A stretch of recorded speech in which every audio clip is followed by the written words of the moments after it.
Hello and welcome to the first day of Chapter 3. Today we're going to examine relationships between two variables, which we call bivariate data. Before this, we've just been looking at relationships with one variable, and graphs with one variable. Now we're going to add another variable in the situation. So since we have two variables, we want names to distinguish the two. A response variable measures an outcome of the study, and an explanatory variable helps explain or influence changes in the response variable. So in the past, we've called the response variable y, because we generally put it on the y-axis, and the explanatory variable is the x variable. Now, in this study, alcohol has many effects on the body. One effect is the drop in body temperature. To study this effect, researchers give several different amounts of alcohol to mice and then measure the change in each mouse's body temperature in the 15 minutes after taking alcohol. So the explanatory variable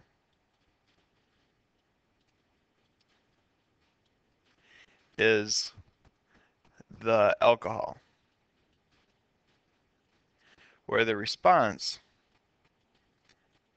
what are we measuring? We want to look at the temperature of the mice. In this situation, Julie asks, can I predict a student's SAT math score if I know the verbal score? So the explanatory variable is the verbal score, because that's what she knows. And the response variable is the math score.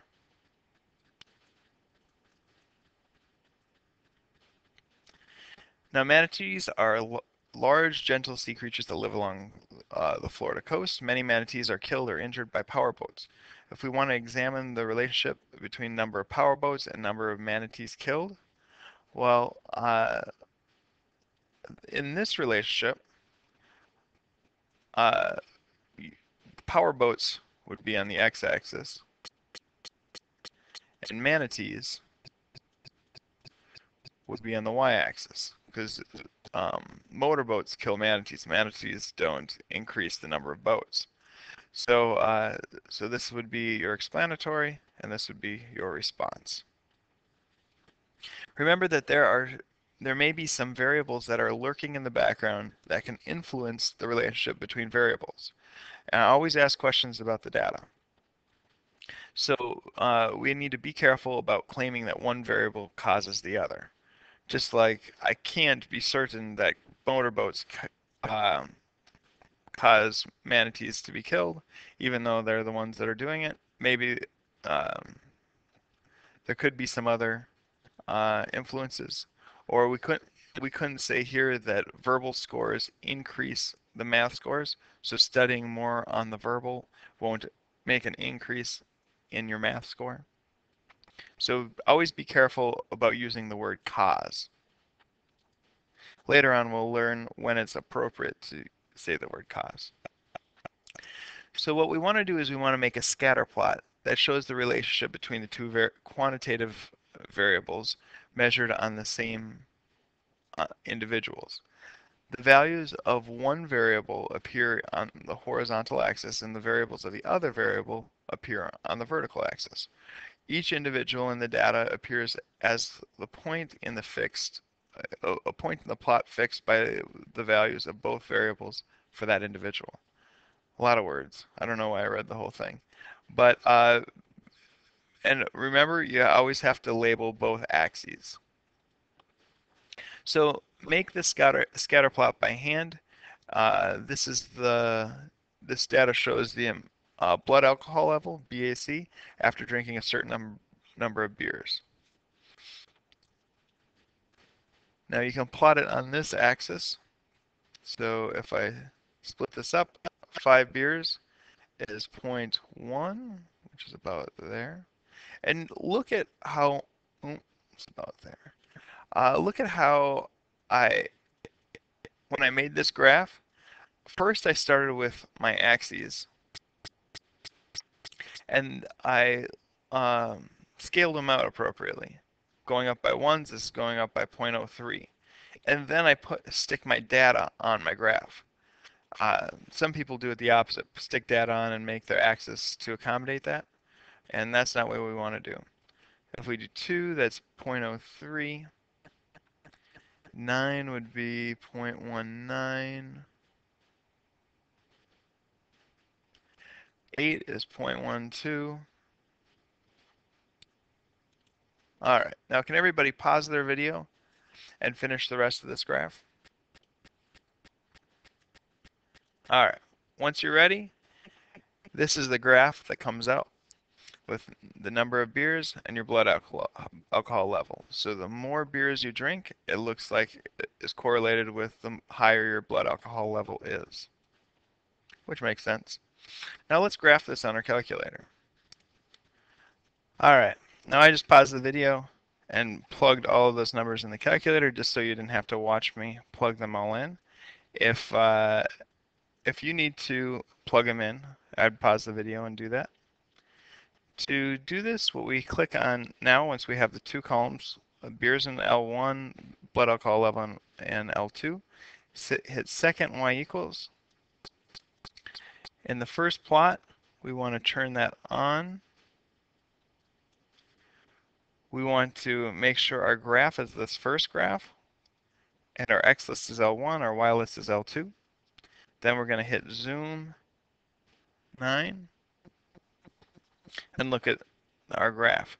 Notice how this is hopefully the same graph that you got when you did it by hand.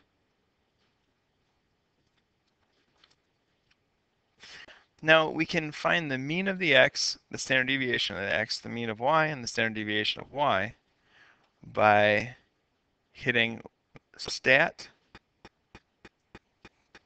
Now we go over to calc and two variable stats.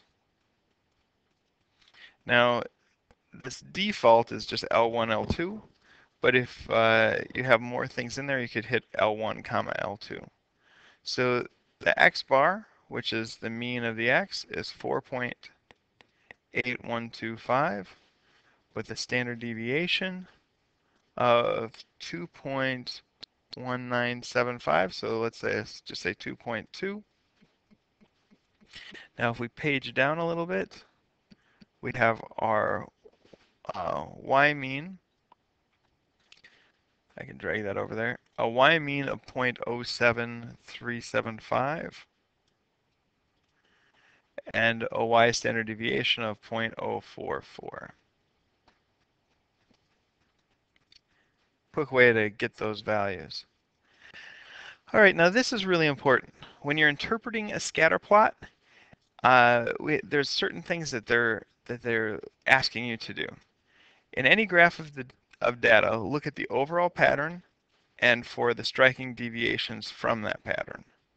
You can describe the overall pattern of a scatter plot by using the direction, form, and strength of the relationship. An important deviation is an outlier, an individual value that falls outside the overall pattern of that relationship. We'll go into more detail on each of these. Now, each part of the description should be in context. We should always talk about the problem when we're describing these. As far as direction, there's two directions. It can be positively associated or negatively associated. Or I guess it could be right in the middle and be neither. But these are the two main directions. Two variables are positively associated when above average values tend to accompany above average values of the other, and also with below average. Negatively associated looks like they're sloping down, where as the x gets bigger, the y values get smaller. One example would be percent of students taking the SAT, and then the mean score. Because if only a few people take the SAT, they tend to be good students. If a lot of people take the SAT, that brings down the mean for those states. All right, let's interpret this graph about beers and blood alcohol level. So we can say blood alcohol level and number of beers consumed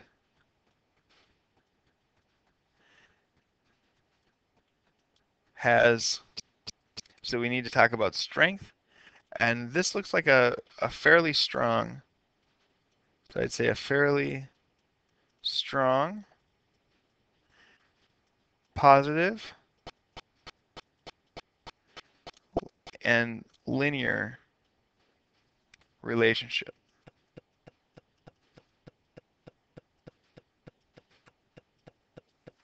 So I talked about strength, direction, and shape.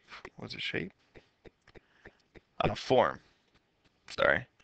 Uh, strength, direction, and form. So the form is linear, it's going in the positive direction, and it's fairly strong.